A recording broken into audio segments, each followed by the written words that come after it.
when I look at Prudential Standard CPS 234, hopefully some of that background gives you an idea of why APRA actually created this. So when we look at it, there was a consultation that happened in 2018 where they were looking at the advanced threats of cyber attacks on APRA regulated entities. And to ensure that those APRA regulated entities were prepared and had the right tools in place in order to respond in a timely fashion to the threats and instances should they occur. Now, obviously a lot of organizations have had to go through a lot of processes to provide their risk reporting back to APRA themselves, and that takes a lot of effort in collating all of that information, actually making that information into a format which is acceptable, readily understandable, and also actionable.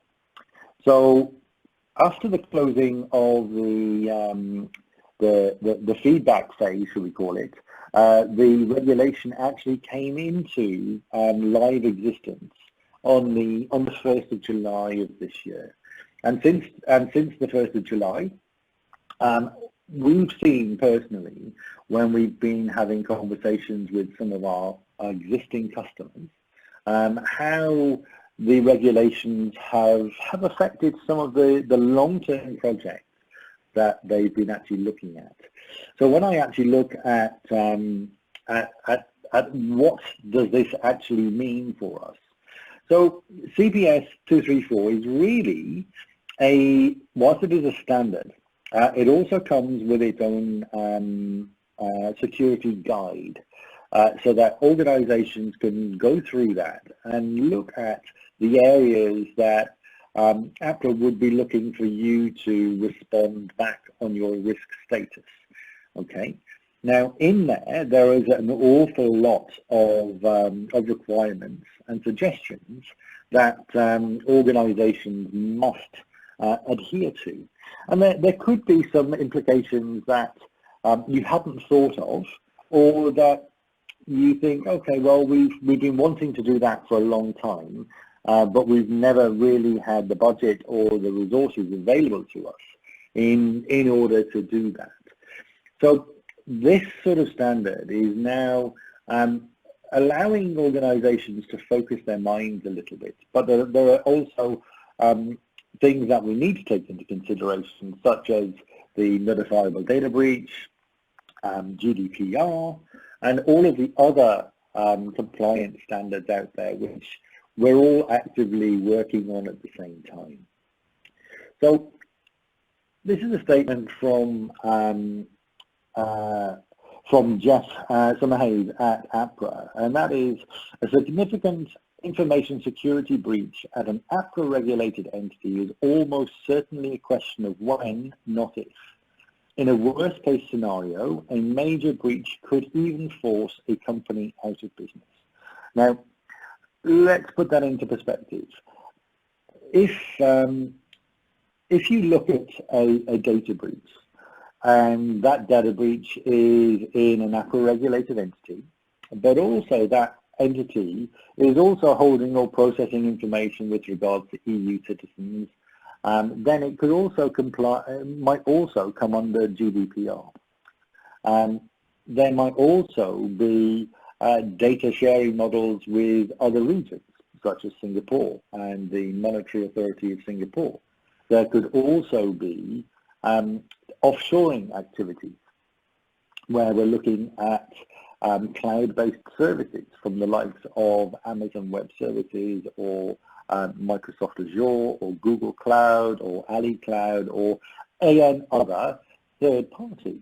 Now, you then got to factor in what risks do those third parties then add to my mix, and how many other compliance regulations based upon their jurisdiction then apply to me should I have a breach. So straight away you can see very clearly that whilst you might have to do a number of different things, you might actually become under the banner of many, many, many different compliance regulations, some of which will have a monetary impact on your organization. So having a good legal framework in place and a good management framework in place to understand what these compliance regulations mean as a whole to you as an organization is very, very important. So CPS 234 is all really about minimizing risk and maintaining sufficient security and policy controls to reduce potential impact, okay? Whilst ensuring that your organization maintains sufficient liquidity in the event of a failing of processes. So there has been some publicized, some information that has come out over the last few months or so, where APRA has actually raised the liquidity requirements and the capital adjustments to a number of different organizations. And this is just something that I've pulled from the one of the APRA media releases. So you can see that they are considering to look at organizations' ability to, one, support their existing customer base should something happen, and that they have sufficient liquidity in order to be able to manage that additional cost should something happen as well. So there are a lot of things that are actually happening within CPS 234 which could actually have a direct impact based upon the results of the assessments that you then provide back to APRA as a whole. So in terms of the key requirements, so clearly defining information security related roles and responsibilities is imperative. And I think we probably all do that anyway as part of our normal IT security frameworks.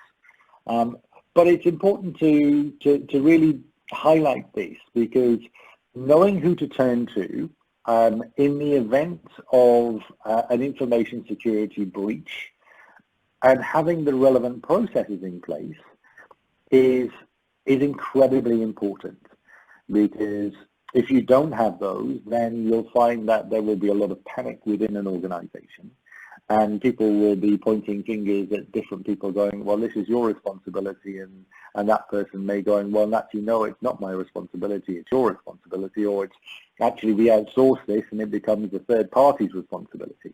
So there's an awful lot of things that we need to look at in order to include in our requirement statements. So implementing controls to protect information assets and undertake regular testing and assurance of the effectiveness of those controls. So very much like your normal IT security controls frameworks and your risk management frameworks and your ITSM and everything else, once you put the process in place, it's always good to actually run that process through, look at how that process is actually working, what impact does that process have on the business, and then adjust, okay? And it's always a continual cycle of adjustment and tweaking so that the policy is actually working at its optimum level for the business requirement. Excuse me. On the roles and responsibilities, the board of an APRA regulated entity is ultimately responsible for the information security of that entity, okay? Now this is something that's slightly different in that normally a board is there to set the business priorities and make sure everything is going in the right direction. And everybody else within the business, including IT and IT security and risk and audit, work together in order to make sure that the business functions in the right way. Now, when we look at information security capability, we need to be able to maintain a good security posture. And in order to do that, we need to know exactly what we have within our environment and how we can actually get the best out of the things that we've actually deployed on that network.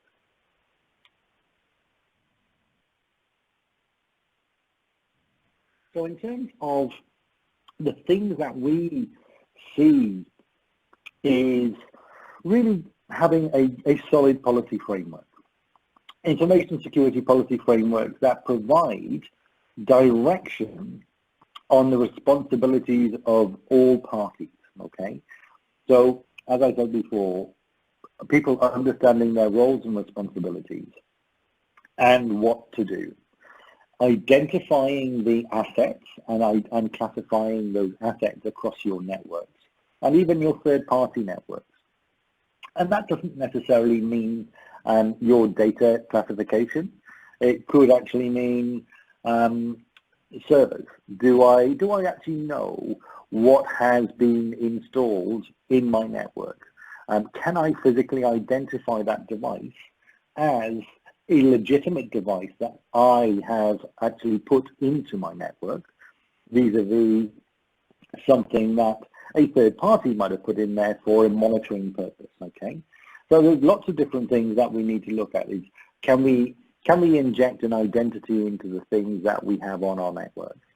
And then implementing specific controls whereby we try and mitigate these threats as much as we possibly can, because we're never going to get to 100% threat mitigation model, okay?